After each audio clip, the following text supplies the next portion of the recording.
Hace meses que he partido a la guerra decidido, de promesas ilusorias se envolvió mi corazón. Prometióme tantas cosas, pero fue un amor fingido. Me decía que sufría, yo lloraba de emoción. Cuánto gozo, cuánta dicha perfumada era mi senda. Aguardé esa cartita que jamás a mí llegó. Y esa senda perfumada convirtióse en espesura, en malezas espinosas mi recuerdo se perdió.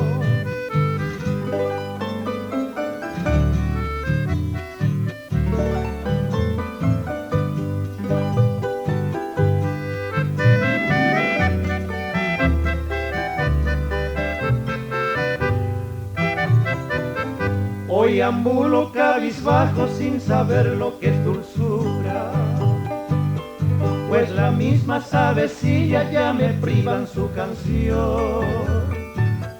Y de noche solamente el carao o la lechuza, con sus tétricos clamores acompañan mi dolor. Si sufrir en este mundo es la ley del universo, pues yo sufro en esta vida y ya sé lo que es vivir.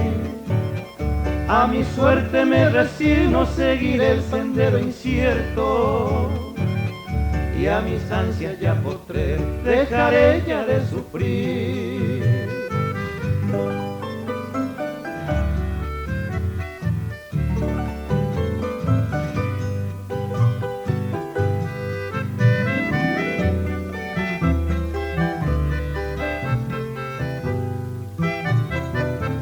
Y vidente musa fue el que llora su infortunio, fue la blanca flor de junio del perfume embriagador.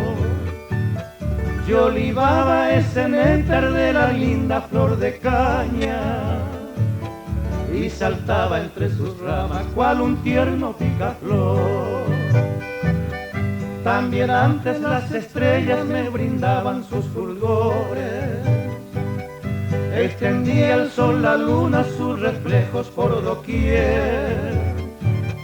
Y hoy tirado en el olvido me aprisionan los dolores, gimiendo bajo ese peso por amar a una mujer.